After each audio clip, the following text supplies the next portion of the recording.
Anong gagawin mo kung ang New Testament noon ay ang bagong Pilipinas ngayon? Anong gagawin mo kung ang mga nangyayari noon sa New Testament ay ang nangyayari ngayon sa bagong Pilipinas? Anong gagawin mo kung ang ipinagkaluno noon ay si King David kasama niyang ipinapako ang dalawang kriminal? Hindi si Jesus ang ipinagkaluno. Ulitin ko, anong gagawin mo na si King David ang ipinagkaluno, hindi si Jesus? At sa ating panahon ay si Duterte kasama ang dalawang kriminal na si Las Cañas at Matobato? Anong gagawin mo na si Magdalena pala at King David na ipinagkaluno ay mag-ama? Ulitin ko, anong gagawin mo na mag-ama pala si King David at Magdalena? Anong gagawin mo na si Magdalena ay si Sarah sa ating panahon?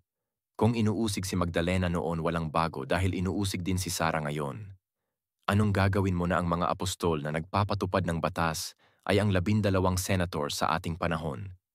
Anong gagawin mo kung ang Jesus noon ay si Quibuloy ngayon? Anong gagawin mo na ang Judas pala ay hindi simpleng tao? Anong gagawin mo na sa simula pa lang niloloko na nila ang mga tao sa kwento? Anong gagawin mo, itatama mo ba ang mali? O tanggapin mo ang mali at ipagpatuloy mo? Kung ako ang tatanungin, kahit anong milagro pa ang ipapakita sa akin, kahit si Jesus pa nasa harap ko, kahit tumayo pa ang patay sa harap ko, hindi ako maluloko. Dahil binigay na ang buhay na walang hanggan, kaya alam ko walang kamatayan ang nasa tunay na Panginoon.